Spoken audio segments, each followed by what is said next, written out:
Welcome to சோடாபுடி. So இந்த வீடியோவில் பார்க்க போகிறது டூரிஸ்ட் ஃபேமிலி படம். கன்ஃபார்ம் இது பெஸ்ட் படம்னு அறிவிச்சிடலாம். ஏன்னா அந்த அளவுக்கு அவ்வளோ அழகா இருந்துச்சு. டேரக்டரோட ஃபர்ஸ்ட் படம். சத்தியமா நம்மள மொதல் படத்துல இவ்வளோ பெரிய விஷயத்தை எப்படியா பண்ண, ஃபீல் குட் ஏரியா வேற, எமோஷனல் லைட்டா தூக்கலா போயிருந்தா ஓவர் டோஸ் ஆகி அப்படியே மொத்தமா காணாம போயிருக்கும்.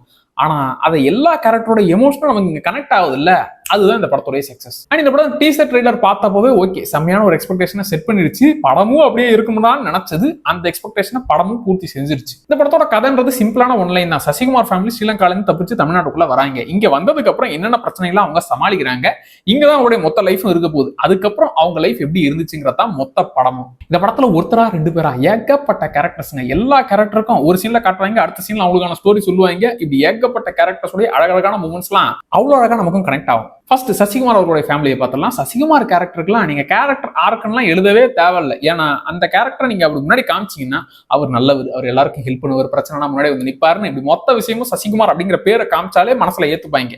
அப்படி அவருடைய கேரக்டர் நீட்டா இருந்துச்சு. அண்ட் சிம்ரன் கேரக்டர் அது பக்கா. எனக்கு இந்த குடும்பத்தை கூட இல்ல, இந்த மொத்த படத்துலயுமே ஓவர்டேக் பண்ணது அந்த குட்டி பையன் தான். அவன் கொடுக்குற கவுண்டர்லாம் தேட்டர்ல சும்மா அப்படி இருந்துச்சு. மொத்த படத்தையும் ஒரு எமோஷனல் சீன் வரும்னு வச்சுக்கோங்களேன், அந்த சீனை அப்படி சும்மா அப்படின்ற மாதிரி ஒரு கவுண்டரை கொடுப்பான். அவ்வளவுதான் பிளாஸ்ட் தேட்டர். இந்த குடும்பத்தை மட்டுமே சுத்தி சுத்தி மொத்த படமும் இல்லை, அதை தாண்டி மற்ற கேரக்டர்ஸ் எல்லாம் அவ்வளவு பேர் இருக்கிறாங்க. முக்கியமா அந்த ஏரியாவில் இருக்கிற எம்எஸ் பாஸ்கர் கேரக்டர், அதுக்கப்புறம் பக்ஸி கேரக்டர், அப்புறம் அபிநவன படத்துல அம்மா சார் அவருமே இந்த படத்துல இருக்கிறாரா, அவருடைய கேரக்டருமே சூப்பரா இருந்துச்சு. அண்ட் முக்கியமா இந்த படத்துல ஸ்ரீலங்கால இருந்து வர ஃபேமிலிப்பா, அவங்களுடைய கஷ்டங்கள்லாம் எவ்வளவு இருக்கும் தெரியுமான்னு அந்த ரூட்லயும் போயிருக்கலாம். அவங்களுடைய கஷ்டங்களை பேசி இருந்தாலுமே கூட இன்னுமே கூட ஒர்க் ஆயிருக்கும். எமோஷனல் சைடுங்க அந்த விஷயத்த ரொம்ப போட்டு அதை வச்சே நான் கொண்டு போறேன்னு இல்லாம மனுஷன் அதை வேற மாதிரி அப்படி ஒரு ஃபீல் குட் மூவியா மாத்தினாரு பாருங்க. ஏகப்பட்ட எமோஷனல் மூமெண்ட் இருக்கும், கூடவே சிரிக்கிற மூமெண்ட்டும் இருக்கும். இப்படி எல்லாத்தையும் கலந்து மிக்ஸ் பண்ணி கொடுத்தது தான் இந்த படத்தை ஸ்பெஷலா மாத்துச்சு. அண்ட் இந்த படத்துல அந்த ஃபேமிலி எப்படிப்பட்டது, எவ்வளவு பெரிய பிரச்சனைனாலும் இப்படி சால்வ் வராங்கிற மாதிரி ஒரு குட்டி சீன் இருக்கும், ஒரு டான்ஸ் சீன். ஸ்பாயில்லாம் பண்ணலப்பா. அந்த சீனை கீழ் வீட்டு பொண்ணு பக்கத்துல உட்காந்து பார்க்கும். அந்த கேரக்டர் மாதிரி தான் நாமளுமே உட்காந்து அந்த குடும்பத்தையே பார்ப்போம். ஏன்னா அவ்வளோ பெரிய பிரச்சனை வரும், டக்குன்னு இப்ப என்ன அந்த பிரச்சனையை நினைச்சிட்டு இருந்தா நம்ம அப்படியே இங்க நிம்மதியா இருக்க முடியுமா, அடுத்து கடந்து போகணும்டா அப்படிங்கிற மாதிரி டக்குன்னு அந்த மொமெண்ட் அப்படி ஜாலியா மாத்துவாங்க. அவ்வளவுதான், அந்த ஃபேமிலியோடைய மொத்த வேலையுமே அவ்வளவுதான். அவங்க அவ்வளோ கஷ்டம் இருக்கும், ஆனா அடுத்த செகண்ட் வேற என்ன பண்றது, அந்த கஷ்டத்தை நினைச்சு அப்படியே இருக்க முடியாது, டக்குன்னு மாறிடுறா அப்படிங்கிற மாதிரி மொத்தமா அந்த ஃபேமிலியவே மாத்தி விட்டுருவாங்க. அது அவங்க ஃபேமிலிக்கு மட்டும் இல்ல, மத்த எல்லா ஃபேமிலிக்கும் அவங்க பண்ணுவாங்க. அதுதான் இந்த படத்துடைய ஸ்பெஷல். ஏன் அந்த குட்டி பையன் கேரக்டர், எங்க ஊர்ல எப்படி இருந்து தெரியுமா, எங்க ஊர்ல எப்படி எல்லாம் இருந்துச்சு தெரியுமான்னு சென்டிமெண்டா எவ்வளவு வேணாலும் பேசலாம்.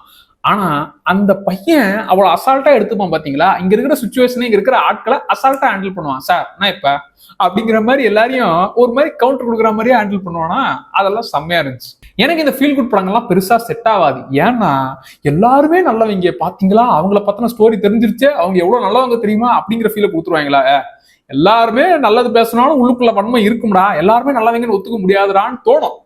அதனால இந்த ஃபீல் குட் படங்களை பெருசா செட் ஆகாது. ஆனா இந்த படத்தை பார்க்கும்போது இப்பெல்லாம் இருக்குமான்னு தெரியாது, ஆனா ஒருவேளை இப்படி ஒரு ஏரியா இருந்து அந்த ஏரியால நாமளும் இருந்தா நல்லா இருக்கும்ல, எல்லாருமே நல்லா இருக்காங்களே, எல்லாருமே நல்ல மனசுக்காரங்களா இருக்காங்களே அப்படின்னு அந்த இடத்த பாக்குறதுக்கு அவ்வளவு அழகா இருந்துச்சு. அண்ட் சாங்ஸும் எல்லா சாங்ஸும் கேட்க முடியா இருந்துச்சு. பாட்டுமே இந்த படத்துக்கு உருத்தாம கரெக்டா கனெக்ட் ஆச்சு. ஸோ இப்படி எல்லாமே பர்ஃபெக்டா அமைகிறதெல்லாம் ஒரு மேஜிக்ங்க. இந்த மலையாள சினிமா பாத்தீங்களா சார், வாங்க சார் வாங்க அப்படிங்கிற மாதிரி அவங்க ஃபீல் குட் படமா ஒரு டசன் கணக்கில் வச்சிருப்பாங்க. வாங்க இது வேணா எடுத்துக்கோங்க, அது வேணா எடுத்துக்கோங்கன்ற மாதிரி லிஸ்ட் போட்டு வச்சிருப்பாங்களா. அவ்வளவுலாம் போவேனா, தமிழ் படமே வந்துருக்குது. ஸோ குடும்பத்தோட இந்த படத்தை தாராளமா போய் ட்ரை பண்ணுங்க. தியேட்டர்ல போய் தாராளமா பாருங்க, ஓடிடில வந்ததுக்கு அப்புறமும் ஒரு வாட்டி பாருங்க. ஸோ அத்தனை வாட்டி பாக்குறதுக்கு ஒருத்தான ஒரு படம். எனக்கு இந்த படம் ஏன் ஸ்பெஷல் அப்படின்னா, கிளைமேக்ஸ்ல பண்ண அந்த ஐடியாவா இருக்கட்டும், பெரிய எமோஷனல் மூமெண்ட்டை அப்படி போற போக்குல முடிக்கிற மாதிரி ஒரு கவுண்டர் கொடுத்து காலி பண்றதா இருக்கட்டும், இப்படி பேக்கேஜ் பண்ண விதம் இந்த படத்தை ரொம்ப அழகா ஃபீல் பண்ண வச்சுது. ஸோ படம் முடியும் போது சம்மல்ல அப்படிங்கிற ஒரு ஃபீல் கட்டாயம் வரும். ஸோ நிறைய இடங்கள் சிரிக்க வச்சு, அங்கங்க எமோஷனலா ஃபீல் பண்ண வச்சு, இப்படி எல்லா எமோஷனையும் உங்களை கலந்து படம் முழுக்க பார்த்துக்கிட்டாங்க. எங்கேயுமே இந்த போரு லேகு ஸ்லோவா இருக்குதுங்க, இந்த கேரக்டர்ஸை வச்சு எங்க எவ்வளவு கொண்டு போறீங்க இவ்வளவு யோசிக்கலாம் டைம் இருக்காது.